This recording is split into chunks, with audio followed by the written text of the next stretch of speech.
Hi, ഒരു feel good cinema കാണാൻ നോക്കിക്കൊണ്ടിരിക്കുകയാണോ? കണ്ടു തീരുമ്പോൾ ഒരു ചിരിയൊക്കെ ആയിട്ട് എണീറ്റ് പോകാൻ പറ്റുന്ന, പ്രത്യേകിച്ച് സ്ട്രെസ്സൊന്നും മനസ്സിലില്ലാത്ത, എന്നാൽ പിന്നെ അതിനെപ്പറ്റി ഓർക്കുമ്പോൾ ഒരു സന്തോഷമൊക്കെ കിട്ടുന്ന സിനിമ. അങ്ങനെയാണ് ഞാൻ ഓർമ്മ സജസ്റ്റ് ചെയ്യുക. നമ്മുടെ ജിസ്ജോയും സത്യനന്ദിക്കാടും ഒക്കെ അങ്ങ് ഹോളിവുഡിൽ പോയൊരു സിനിമ എടുത്ത് എങ്ങനെ ഇരിക്കും? അതാണ് ഈ സിനിമ, we bought a zoo. Matt Damon അവതരിപ്പിച്ചിരിക്കുന്ന ബെഞ്ചമിൻ മീയാണ് ഇതിലെ പ്രധാന കഥാപാത്രം. കുറച്ച് വർഷങ്ങൾക്ക് മുമ്പ് ആളുടെ ഭാര്യ മരിച്ചു. വളർന്നു വരുന്ന മക്കളുമായിട്ട് അവരുടെ സാഹചര്യങ്ങളും ഒക്കെ ആയിട്ട് പൊരുത്തപ്പെടാൻ പറ്റാത്തതുകൊണ്ട് തന്നെ ഈ ഒരു സിറ്റി വിട്ട് മറ്റെങ്ങോട്ടെങ്കിലും ഷിഫ്റ്റ് ആവാമെന്ന് ഇവർ തീരുമാനിക്കുകയാണ്. സോ അങ്ങനെ ഷിഫ്റ്റ് ആവുന്ന സമയത്ത് അതിന് പറ്റിയ കുറച്ച് പ്രോപ്പർട്ടീസ് നോക്കുമ്പോഴാണ് ഇങ്ങനൊരു സാധനം അവർ കാണുന്നത്. അവർ മേടിച്ച പ്രോപ്പർട്ടി ഒരു സൂ ആണ്. ഇംഗ്ലണ്ടിലുള്ള ഡാർട്ട്മൂർ സുവോളജിക്കൽ പാർക്കിലേക്കാണ് ഈ ഫാമിലി ചെല്ലുന്നത്. ആ പാർക്ക് ഇപ്പോൾ ഓപ്പറേഷനിലല്ല, പക്ഷേ അവിടെ മൃഗങ്ങളുണ്ട്, അതിനെ ടേക്ക് കെയർ ചെയ്യാനുള്ള ആളുകളുണ്ട്. പക്ഷേ അവിടെ ചെല്ലുന്ന ബെഞ്ചമിന് കുറച്ച് ദിവസങ്ങൾക്കുള്ള ഒരു വലിയ ഉത്തരവാദിത്വം ഏറ്റെടുക്കേണ്ടി വരികയാണ്.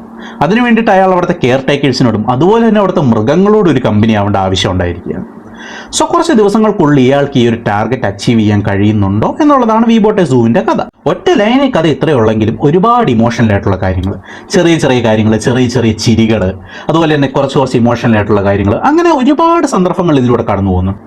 ഇതിനു മുമ്പ് ഒരു പട്ടിക്ക് പോലും തീറ്റ കൊടുക്കാത്ത ഒരാൾ ആ മൃഗശാലയിൽ ഓരോ മൃഗങ്ങളുമായിട്ട് എങ്ങനെ കമ്പനിയാവുന്നു, അതുപോലെ തന്നെ ഓരോ മനുഷ്യരുമായിട്ട് ഇയാളുടെ ഒരു ഇൻസെക്യൂരിറ്റി മറന്ന് ഇയാൾ എങ്ങനെ ഇൻട്രാക്ട് ചെയ്യുന്നു, ഇയാളുടെ കുട്ടികൾ അതെങ്ങനെ ഒരു വീടായി കണ്ടു തുടങ്ങുന്നു, അങ്ങനെ ഒരുപാട് കാര്യങ്ങളുണ്ട്. മാറ്റ് ഡേമനെ കൂടാതെ സ്കാർലറ്റ് ജോഹാൻസൺ ഇതിലൊരു മെയിൻ ക്യാരക്ടറിനെ അവതരിപ്പിച്ചിട്ടുണ്ട്. അവർ തമ്മിലുള്ള ഇൻട്രാക്ഷനൊക്കെ കാണുമ്പോൾ ഒരു ചിരിയൊക്കെ വരും നമുക്ക്. സോ മൊത്തം സിനിമ കണ്ട് തീരുമ്പോഴത്തേക്കും കൊള്ളാല്ലേ എന്നൊരു ഫീൽ നമ്മളിലേക്ക് കൊണ്ടുവരാൻ വേണ്ടിയിട്ട് ഈ സിനിമയ്ക്ക് സാധിക്കുന്നുണ്ട്. സോ നല്ലൊരു ഫീൽ ഗുഡ് സിനിമയാണ് നിങ്ങൾ തപ്പി നടക്കുന്നതെങ്കിൽ എന്തായാലും കാണുക we bought a zoo. So ഇങ്ങനത്തെ ചെറിയ ചെറിയ മൂവി സജഷൻസ് ഒക്കെ നമ്മളിവിടെ തരുന്നുണ്ട്. ഇഷ്ടപ്പെട്ടാൽ എന്നെ ഒന്ന് ഫോളോ ചെയ്യുക.